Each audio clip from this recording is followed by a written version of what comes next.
¿Puede una pequeña tribu de pastores y guerreros hacer temblar a todo un imperio? Esta es la historia épica de los lusitanos, el pueblo prerromano que, liderado por un hombre extraordinario llamado Viriato, se atrevió a desafiar a la poderosa República de Roma. Y casi cambia el curso de la historia. En este episodio exploraremos cómo vivían los lusitanos en la antigua Hispania, cómo comenzó su feroz enfrentamiento con Roma, el surgimiento de Viriato como caudillo invencible, sus asombrosas victorias, la vil traición que acabó con su vida y el legado inmortal que dejó tras de sí. Prepárate para adentrarte en un relato de valentía, astucia y resistencia, donde un puñado de guerreros indómitos puso en jaque al mayor ejército de la antigüedad. Comencemos nuestro viaje a través del tiempo, hacia una península ibérica muy diferente a la que conocemos hoy. Contexto: la Hispania prerromana. Para entender esta gesta, imaginemos la península ibérica en el siglo II a.C. No existe España ni Portugal, sino Hispania, una tierra dividida en innumerables tribus y pueblos. En el norte y el oeste predominan pueblos de cultura celta. En el este y el sur, pueblos íberos y tartesios con influencias mediterráneas. Celtíberos, betones, turdetanos, carpetanos, vacceos, cántabros, astures. Un mosaico de culturas llena montañas, valles y costas. Cada pueblo tiene su lengua, sus dioses y sus costumbres. Algunos son aliados o súbditos de potencias mayores, otros son rivales entre sí. A comienzos de ese siglo, Roma acaba de vencer a Cartago en la Segunda Guerra Púnica, 218-201 a.C., y se ha adueñado de gran parte de Hispania. Los romanos establecen dos provincias, Hispania Citerior, al este, e Hispania Ulterior, al sur y oeste, pero su control real sobre el territorio es todavía frágil. Muchas tribus hispanas resienten al nuevo amo extranjero y se resisten a ser dominadas. Hispania prerromana es una tierra indómita, donde la guerra y la rebelión laten justo bajo la superficie. Los romanos, ambiciosos por explotar sus minas de plata y sus fértiles campos, pronto descubren que conquistar Hispania no será tarea fácil. De hecho, algunos pueblos lucharán con tal tenacidad que sus hazañas perdurarán milenios en la memoria. En este contexto turbulento destacan los lusitanos, una tribu, o más bien, un conjunto de tribus emparentadas, que habita en el lejano oeste peninsular. Sus tierras se corresponden aproximadamente con la actual Portugal central y meridional y zonas limítrofes de España, como parte de Extremadura y Salamanca. Son vecinos de los betones al norte y este, y de los turdetanos al sur. Y están a punto de protagonizar uno de los capítulos más heroicos de la conquista de Hispania. Los lusitanos, origen y forma de vida. ¿Quiénes eran exactamente los lusitanos? Se les considera un pueblo de origen indoeuropeo, con fuertes influencias celtas en su cultura.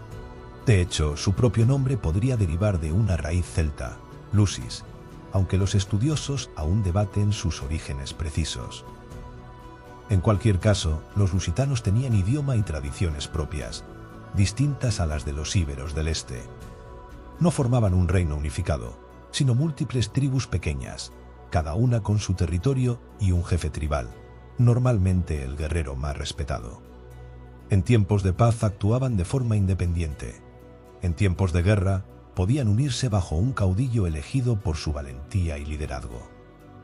Su lealtad primera era hacia su clan y su libertad. La vida cotidiana de los lusitanos transcurría en valles y sierras agrestes. Eran pastores nómadas y agricultores modestos.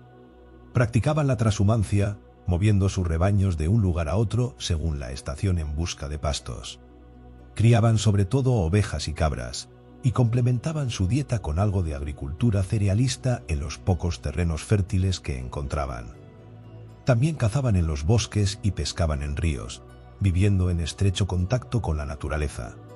Sus asentamientos eran pequeñas aldeas y castros fortificados en altozanos, sin grandes ciudades ni palacios. Aunque pobres en recursos, los lusitanos tenían una riqueza muy especial: sus caballos. Famosos por criar caballos fuertes, ágiles y veloces, los entrenaban con esmero para la guerra. Un buen jinete lusitano, montando a pelo un corcel entrenado en las sierras, podía dejar atrás a la caballería romana más pesada. Además, comerciaban algo con tribus vecinas, intercambiaban pieles, ganado o metales, como plomo y plata extraídos de sus tierras, por sal y otros bienes. Incluso se dice que construían sencillas barcas de troncos y cuero para navegar por la costa atlántica y comerciar a lo largo del litoral. Sin embargo, su tierra natal carecía de las ricas minas de otros lugares y sus suelos eran pedregosos. Para prosperar, a veces recurrían al saqueo, expediciones rápidas contra pueblos vecinos más ricos, especialmente hacia el sur, en el fértil valle del río Guadalquivir, donde vivían los turdetanos bajo influencia romana. Estas incursiones alimentaban su economía y también su fama de guerreros audaces. Y es que la guerra era parte integral de la cultura lusitana. Desde jóvenes, los hombres entrenaban en la caza, el combate cuerpo a cuerpo y los deportes violentos, endureciendo cuerpo y espíritu. Estrabón, un geógrafo griego, describía a los lusitanos como gente astuta en las emboscadas, amante de la lucha y extremadamente resistente. Su armamento era sencillo pero efectivo. Usaban jabalinas arrojadizas, espadas de hierro de doble filo, pequeños puñales y hondas para lanzar piedras desde lejos. Como protección llevaban muy poco, a lo sumo un pequeño escudo redondo de cuero y un casco de metal. Nada de pesadas corazas, preferían la movilidad a la defensa. Vestían ropas toscas de lana, a menudo teñidas de oscuro o negro, lo que les daba un aspecto temible e incluso lúgubre para sus enemigos. Imaginemos por un momento a un guerrero lusitano, envuelto en su capa oscura, sagún, con su melena sujetada por una cinta en la frente, moviéndose sigiloso entre las rocas con una lanza en mano. Un espectro silencioso en la espesura, siempre listo para tender una emboscada. Orgullosos y amantes de su independencia, los lusitanos no toleraban bien la dominación extranjera. Para ellos, la libertad era un valor supremo, por el que estaban dispuestos a luchar hasta las últimas consecuencias. Esta mentalidad belicosa e indomable pronto los pondría en rumbo de colisión con los romanos, cuyos ejércitos avanzaban inexorables por Hispania. ¿Qué ocurrió cuando la ambición de Roma chocó contra el espíritu libre de Lusitania? El escenario está listo. Es hora de la confrontación. Primeros enfrentamientos con Roma. Los conflictos entre los lusitanos y Roma comenzaron incluso antes de la época de Viriato. Ya en torno al año 194 a.C., aprovechando que los romanos consolidaban su conquista sobre los antiguos dominios cartagineses, grupos lusitanos incursionaron en la Hispania Ulterior, la provincia romana que abarcaba el sur y oeste peninsular. Fueron considerados por Roma como bandidos osados que había que someter. Durante décadas hubo escaramuzas y pequeñas campañas. Hubo momentos de paz temporal, como cuando el cónsul Tiberio Sempronio Graco, hacia 179 a.C., aplicó una política conciliadora y logró apaciguar la región otorgando algunas tierras y acuerdos justos. Pero aquella calma fue efímera. Nuevos gobernadores romanos, más codiciosos y duros, llegaron después, y las tensiones volvieron a estallar. Los lusitanos, hartos de abusos y pillajes de los soldados romanos en sus comarcas, retomaron las armas. La rebelión de los pueblos hispanos contra la conquista se reavivaba a mediados del siglo II a.C., y los lusitanos estaban en primera línea. Roma decidió dar un escarmiento definitivo a esos rebeldes del oeste. En el año 151 a.C., el Senado envió a Servio Sulpicio Galba, un general que pronto pasaría a la infamia.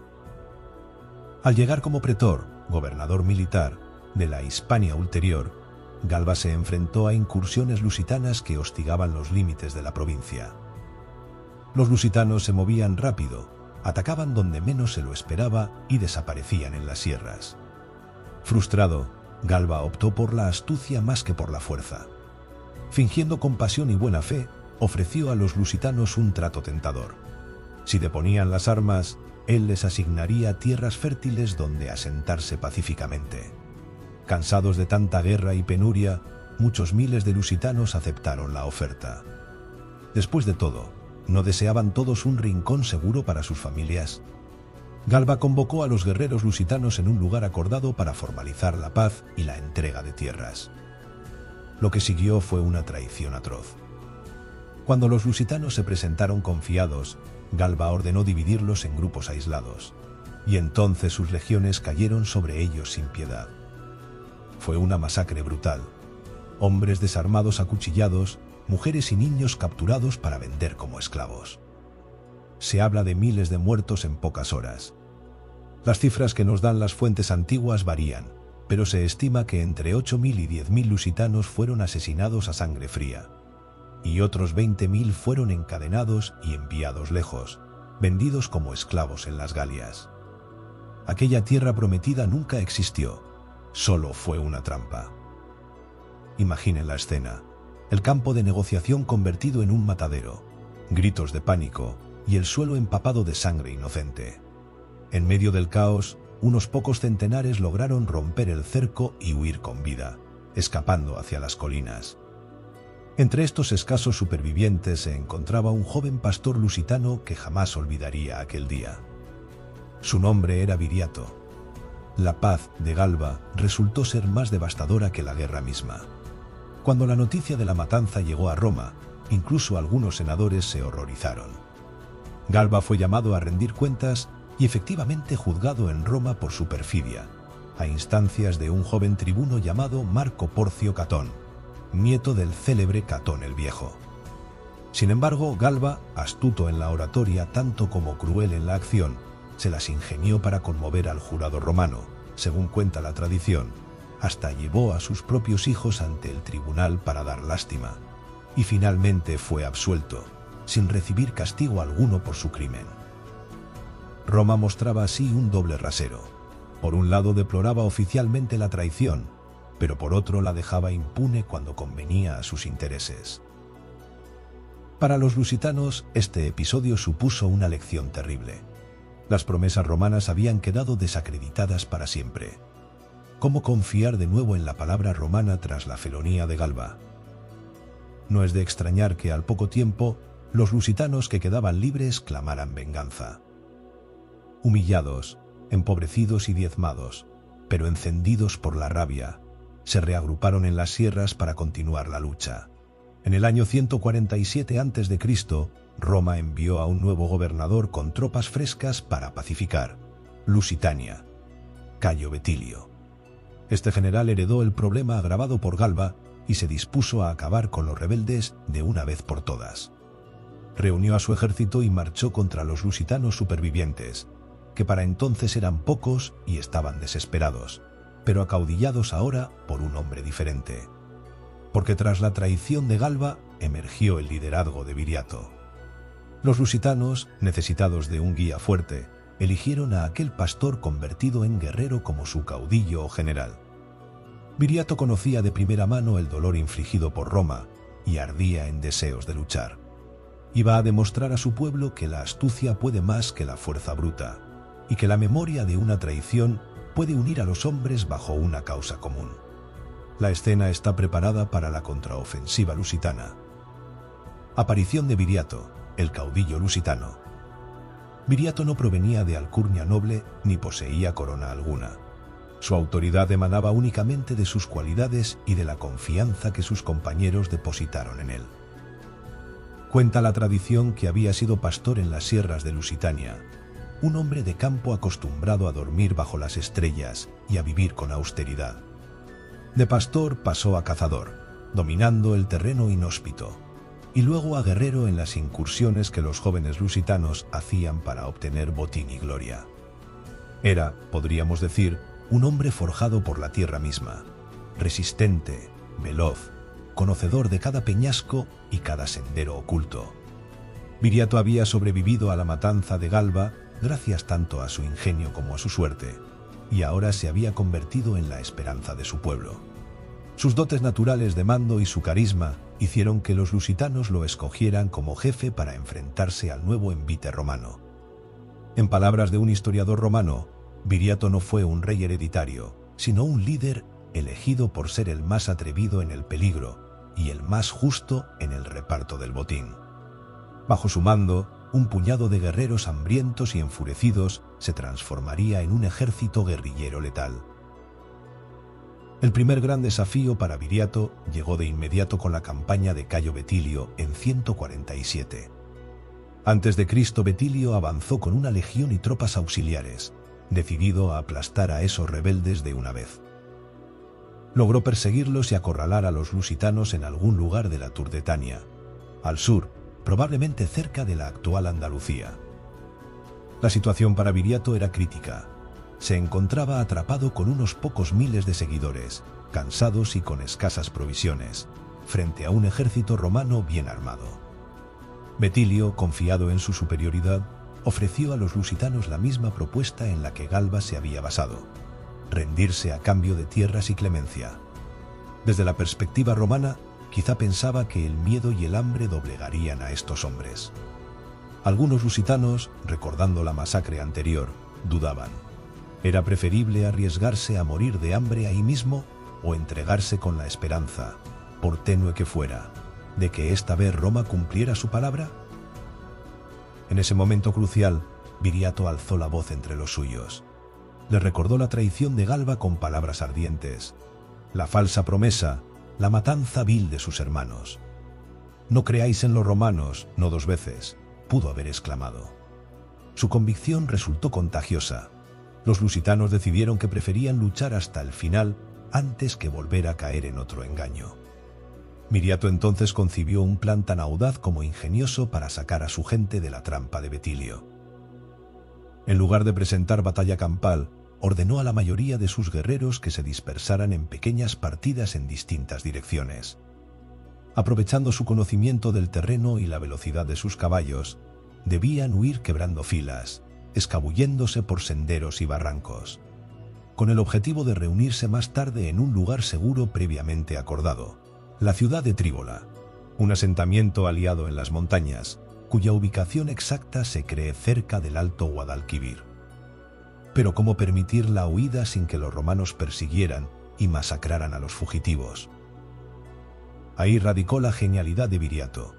Él mismo, al mando de un grupo de élite de apenas 1000 guerreros a caballo, se quedó atrás para distraer al enemigo. Lanzó repetidos ataques relámpago contra las líneas de Betilio. Imaginemos la escena.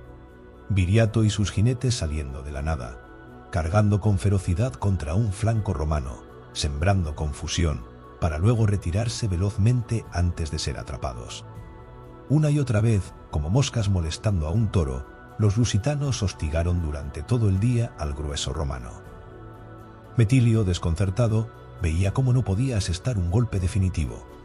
Cada vez que formaba a sus legionarios para contraatacar, los lusitanos se escabullían monte arriba. La persecución se hizo caótica. Los romanos, con sus pesadas armaduras y desconocedores de los vericuetos del terreno, tropezaban y se cansaban, mientras los ligeros jinetes lusitanos desaparecían y reaparecían como fantasmas. Esta táctica dilatoria permitió que la mayor parte del pueblo lusitano escapara del cerco sin ser perseguido, reuniéndose exitosamente en Tríbola tal como Viriato había planeado. Cuando Viriato intuyó que sus compatriotas ya estaban a salvo, él y su pequeña fuerza también se esfumaron entre los cerros. Betilio quedó enfurecido al darse cuenta de que su presa se le había escapado de las manos. Decidió entonces marchar hacia Tríbola para dar caza final a los lusitanos. Lo que no sabía es que caminaba directo hacia una emboscada mortal. En un desfiladero angosto cercano al río Barbesuda, entre bosques cerrados, Viriato había preparado el terreno. Ocultó a sus hombres a ambos lados del paso y esperó. Los romanos, confiados tras la huida enemiga, avanzaron sin precaución dentro de la garganta. Y entonces, al toque de un cuerno de guerra, los lusitanos cayeron sobre ellos desde las alturas con furia. Una lluvia de jabalinas y flechas sembró el pánico entre las filas romanas atrapadas. Grandes rocas rodaron ladera abajo. Gritos, confusión. Los legionarios, sorprendidos en columna en un terreno desfavorable, no pudieron organizarse en formación de combate. Fue una masacre, Se dice que unos 4.000 soldados romanos cayeron en la emboscada. Entre ellos, el propio Cayo Betilio encontró la muerte. Según cuentan, un guerrero lusitano le dio caza personalmente. Irónicamente, Betilio murió tan ignominiosamente que el lusitano que lo abatió ni siquiera supo que aquel hombre corpulento y ya mayor era el general enemigo. Lo confundió con un soldado cualquiera que huía, hasta que después encontraron su cuerpo. Así acabó Betilio, y así obtuvo Viriato su primera gran victoria contra Roma. La derrota de Betilio sacudió a la República Romana. ¿Cómo era posible que un grupo de bárbaros indisciplinados hubiera vencido a una fuerza romana comandada por un pretor? La noticia corrió como la pólvora. En Lusitania, la victoria fue celebrada como un milagro. Tribus vecinas empezaron a ver a Viriato como un líder fuerte capaz de plantar cara a Roma. Muchos más guerreros se le unieron, deseosos de defender su tierra y vengar ofensas pasadas. En Roma, en cambio, cundió la alarma. El orgullo herido exigía represalias. Viriato había pasado, de la noche a la mañana, de ser un desconocido a convertirse en el enemigo público número 1 de Roma en Hispania.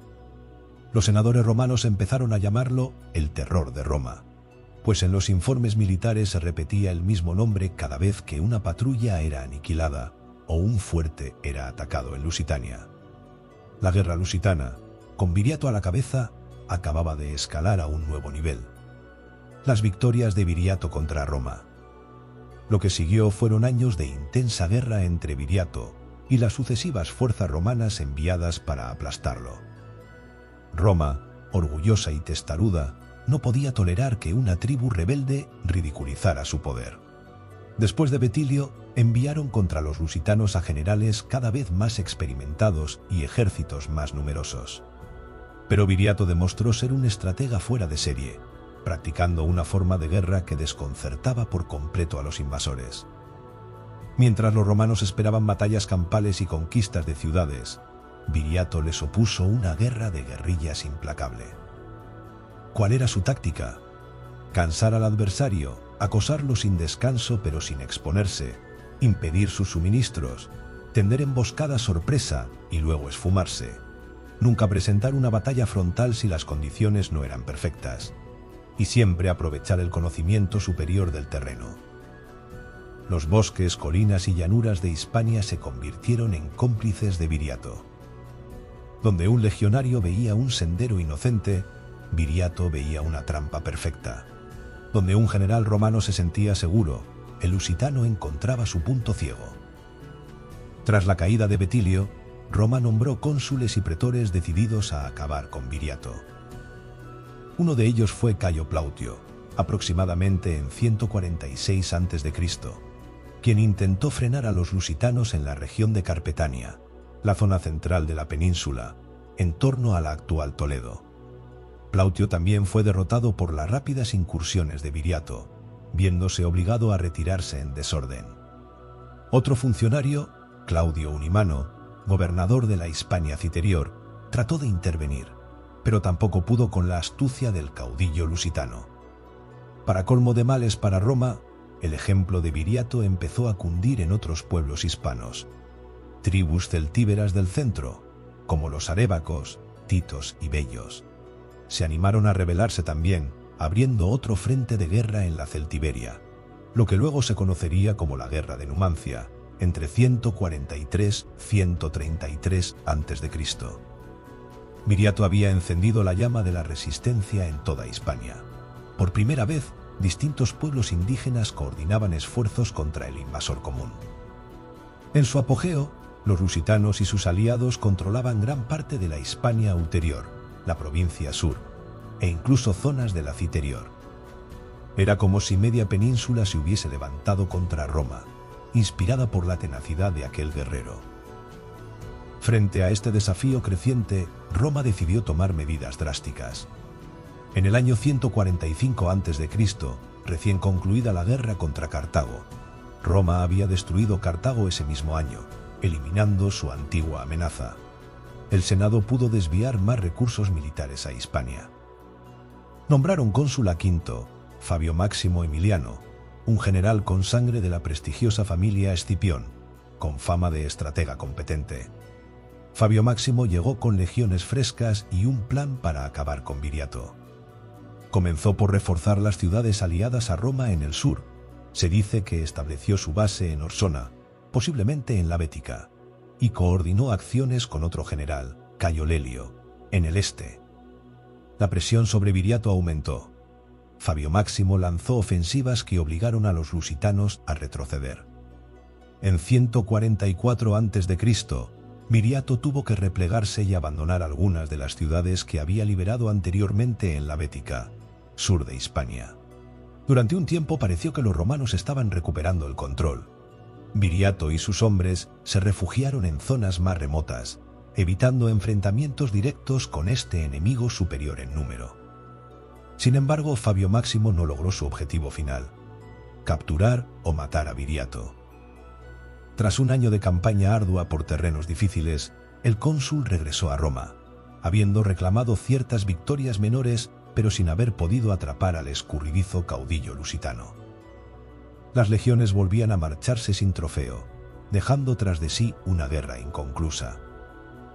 Viriato, por su parte, aprovechó cada respiro para reponer fuerzas.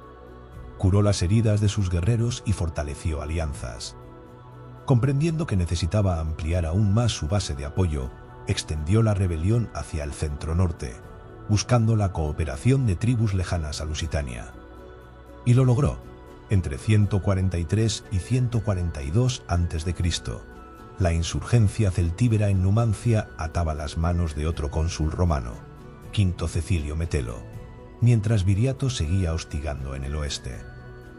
En estos años, el lusitano incluso pasó a la ofensiva en la ulterior. Atacó la región de la Bastetania, en la actual Andalucía oriental, y tomó ciudades favorables a Roma. Se habla de la conquista de Itushi o Tuchi, posiblemente la actual Martos, en Jaén, por parte de las fuerzas de Viriato, demostrando que ya no era solo resistencia defensiva, sino que llevaba la guerra al territorio enemigo. Inaudito. Un caudillo tribal dictando términos de combate al todopoderoso imperio, en su propio suelo provincial. Las proezas de Viriato dejaron estampas casi legendarias. Se cuentan anécdotas de su astucia en campaña. Por ejemplo, cómo engañó a la caballería romana de un legado llamado Cayo Cocio, fingiendo retirada para atraerlos a un terreno pantanoso donde los jinetes romanos se atascaron en el lodo y fueron aniquilados uno tras otro, mientras los lusitanos, conocedores del suelo, escapaban ilesos. Historias así se difundían por Hispania, aumentando el aura casi mítica del líder lusitano. Sus enemigos lo veían como un maestro de la estratagema, un fantasma irreducible. Sus seguidores lo veneraban como a un padre protector de la patria. Tras sucesivas derrotas romanas, finalmente llegó a Hispania otro cónsul con un ejército reforzado, Quinto Servilio Cepión, en el año 140 a.C. Conviene no confundirlo con Servilio Serviliano, de quien hablaremos en breve. En realidad, antes que Cepión, estuvo en campaña su propio hermano, Quinto Servilio Serviliano, quien dirigió las legiones romanas en 140 y 140 a.C. contra Viriato. Serviliano logró inicialmente algunos avances, recibió elefantes de guerra de los aliados númidas y se adentró en territorio lusitano, incluso recuperando ciudades. Pero subestimó a Viriato y terminó en aprietos. En un giro sorprendente, Viriato logró rodear y acorralar al ejército de Serviliano cerca de Erisone, identificada tradicionalmente con Erisana/Arsa, en la actual Extremadura. Una noche los lusitanos hicieron una incursión temeraria en el campamento romano y provocaron el caos, dejando al cónsul Serviliano prácticamente a merced de Viriato. Con las legiones cercadas, el orgulloso general romano no tuvo más remedio que ofrecer la paz antes de sufrir una aniquilación total. Así, en 140 a.C., después de 8 años de hostilidades constantes, Viriato consiguió lo impensable. Roma negoció un tratado de paz reconociendo la independencia de los lusitanos. Serviliano firmó un acuerdo, un foedus, con Viriato que luego fue ratificado por el Senado romano en la distancia. Los términos eran asombrosos para la época. Viriato era reconocido oficialmente como amicus populi Romani, amigo del pueblo romano, y como jefe legítimo de los lusitanos, y Roma le otorgaba a su pueblo el derecho a vivir libre en las tierras que ocupaban sin interferencia romana. El mismísimo Senado, que años atrás avaló la trampa de Galba, ahora se veía obligado a tratar a Viriato casi de igual a igual. Por un instante la balanza pareció inclinarse del lado lusitano. David había vencido a Goliat, o al menos lo había forzado a firmar una tregua honrosa. ¿Por qué aceptó Roma algo así? En parte por necesidad. Las derrotas habían minado la moral romana y además tenían frente abierto con Numancia al este. Y por parte de Viriato, ¿por qué pactar con el enemigo? Posiblemente porque también sus fuerzas estaban exhaustas tras tantos años de lucha. Viriato quizás soñaba con consolidar una Lusitania libre y en paz, ser tal vez el fundador de un reino lusitano reconocido. O simplemente comprendió que su ejército irregular no podría resistir indefinidamente contra las infinitas reservas de Roma, así que una paz favorable era la mejor opción para salvar a su pueblo. Fuera cual fuese la motivación, en aquel momento Lusitania disfrutó de un respiro. Podemos imaginar la alegría cautelosa entre los lusitanos. Tras años viendo arder sus aldeas y morir a sus jóvenes, por fin Roma los dejaba en paz y reconocía su autonomía. Viriato, el héroe, había logrado lo imposible. Pero esta situación duró poco. En Roma, muchos no podían digerir lo ocurrido. Este tratado se percibía como una humillación intolerable. ¿Un pacto de igual a igual con un rebelde bárbaro? Algunos senadores lo llamaron paz vergonzosa. Los romanos de mano dura clamaban por revancha. Fue así que, pese a la firma del Foedus, al año siguiente Roma decidió romper el acuerdo de facto. El cónsul Serviliano fue relevado del mando, de hecho, en parte por haber pactado. En su lugar, enviaron a su propio hermano, el ya mencionado Quinto Servilio Cepión, con órdenes tácitas de reanudar la guerra contra Viriato en cuanto tuviera excusa. Cepión, movido por el afán de gloria y presionado por la opinión de la élite romana, no tardó en encontrar un pretexto: la traición y muerte de Viriato. El final de esta historia heroica no llegaría mediante un gran combate, sino a través de la más oscura de las estratagemas. Con el tratado aún caliente, Cepión entró en Lusitania en 139 a.C., alegando que Viriato había incumplido aquí o allá. Cualquier excusa servía. Viriato, sorprendido y tal vez indignado por la ruptura de la palabra romana, se vio de nuevo a la defensiva. Su pueblo, que ya confiaba en la paz, tuvo que tomar las armas otra vez. Pero ahora el cansancio hacía mella. Las fuerzas lusitanas eran menores que en años anteriores. La guerra prolongada había reducido la población capaz de combatir y muchos aliados celtíberos estaban ocupados en sus propios conflictos. Aún así, Viriato no se rindió. Resistió los ataques de Cepión y se desplazó con sus guerreros hacia territorios de tribus amigas, los betones al norte, e incluso buscando apoyo de los galaicos en el noroeste. La persecución se extendió por amplias zonas, con Cepión hostigando por un lado y otro general romano, Marco Popilio Lenas, presionando desde la región oriental. Viriato se encontraba acorralado como nunca antes, en una situación desesperada. Así las cosas, Viriato decidió intentar salvar a su pueblo por la vía diplomática una vez más. Tal vez aún pensaba que podía convencer a Roma de reinstaurar la paz acordada, o ganar tiempo. Envió a 3 de sus hombres de confianza como emisarios al campamento de Cepión para negociar. Sus nombres han quedado en la historia con amargo recuerdo: Audax, Ditalco y Minuro. Estos 3 eran turdetanos de nacimiento, curiosamente no lusitanos étnicos, sino de la tribu vecina del sur, pero habían luchado junto a Viriato y gozaban de su total confianza. Salieron bajo bandera de parlamento hacia las tiendas romanas, quizás con la esperanza de lograr condiciones honrosas. Sin embargo, el astuto Cepión tenía otros planes.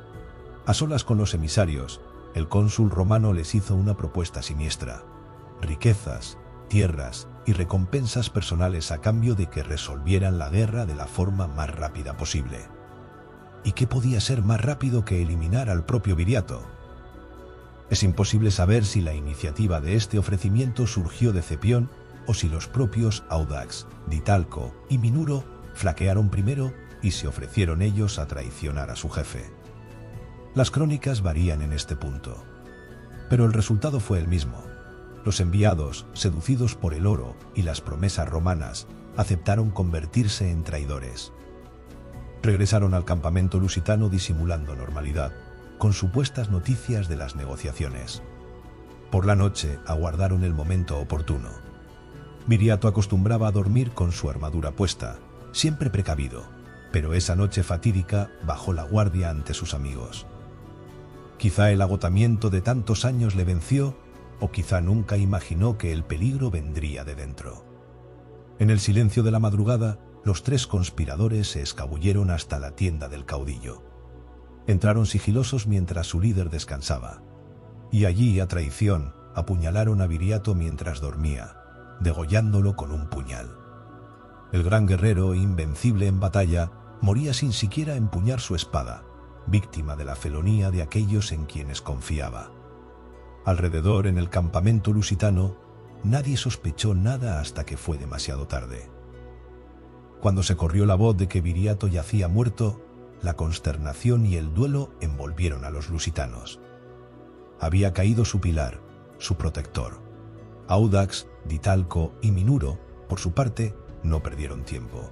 Cogieron sus caballos y galoparon de vuelta al campamento romano para informar a Cepión y cobrar su recompensa. Pero aquí el destino, o la astucia política romana, les tenía preparada una última jugarreta. Según la leyenda, en cuanto los traidores reclamaron el pago prometido, el cónsul Cepión los miró con desprecio y mandó pronunciar aquello de «Roma no paga a traidores». Esta famosa frase, que ha resonado en la historia desde entonces, condensa el cinismo de la situación.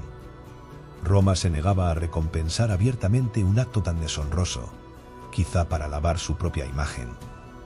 Puede que la anécdota sea adornada posteriormente, pero lo cierto es que los asesinos de Viriato no obtuvieron la gloria ni la riqueza que esperaban. Es muy posible que, lejos de ello, acabaran recibiendo un castigo o, en el mejor de los casos, el olvido. Al fin y al cabo, si traicionaron una vez, ¿qué impedía que traicionasen de nuevo? Lo trágico es que su infamia no les sirvió de nada, pero sí privó a los lusitanos de su líder insustituible. Con Viriato muerto, la resistencia lusitana se desmoronó. Un guerrero llamado Tántalo, o Táutalo, asumió brevemente el mando de lo que quedaba del ejército lusitano, pero la moral estaba rota. Sin el genio militar y el espíritu inspirador de Viriato, continuar la lucha parecía imposible. Finalmente, aquellos lusitanos que aún combatían se rindieron. Roma los reubicó en otras zonas. Algunos fueron asentados cerca de la ciudad de Valencia, lejos de su hogar, para evitar futuros levantamientos en Lusitania. La larga guerra había terminado no con una gran victoria romana en el campo de batalla, sino con un acto de cobardía. Antes de dispersarse para siempre, los fieles lusitanos dieron a Viriato un funeral digno de un héroe legendario. Sobre un improvisado altar funerario, incineraron su cuerpo siguiendo sus ritos ancestrales. Se sacrificaron animales e incluso, según insinuaron fuentes romanas horrorizadas, algunos prisioneros humanos fueron inmolados a la manera lusitana para acompañar a su caudillo en la otra vida. Más de 200 guerreros realizaron combates rituales, duelos en honor al fallecido, demostrando con sangre su respeto y dolor. Aquella despedida fue a la vez terrible y hermosa, terrible por las escenas crudas de sacrificio, hermosa por la lealtad absoluta demostrada. Ni en la muerte hubo disensión alguna entre los hombres de Viriato. Lo lloraron unidos, pues bajo su mando nunca se habían amotinado ni dividido. El hombre que los había guiado durante casi una década entera de victorias imposibles y sufrimientos compartidos, ahora se convertía en ceniza, pero también en leyenda. El legado de Viriato. Tras la muerte de Viriato en 139 a.C., nació el mito. La historia del pastor convertido en azote de Roma se propagó por generaciones. Los propios historiadores de la antigüedad, muchos de ellos romanos, quedaron fascinados por su figura y la retrataron con admiración poco común hacia un enemigo. Apiano, Diodoro de Sicilia, Tito Livio, Orosio. Las crónicas romanas reconocieron a Viriato como un líder excepcional. Se le describía casi con perfección heroica, valiente, justo, austero, elocuente, rápido en decidir y ejecutar, ajeno a la codicia y la vanidad. Decían que repartía el botín equitativamente entre sus hombres, que vestía de forma sencilla y dormía sobre pieles toscas, sin darse lujos, que tenía un físico atlético, fuerte y resistente por su vida al aire libre, que no buscaba la gloria personal, sino la libertad de su pueblo. Tal era el retrato que incluso algún autor llegó a compararlo con los héroes de la épica homérica, como si Aquiles u Odiseo hubieran reaparecido en aquel rincón de Iberia. Y Theodor Mommsen, un historiador moderno ya en el siglo XIX, se hizo eco de esa idea diciendo que en medio de un tiempo prosaico, Viriato brilló como un héroe mítico vuelto a nacer.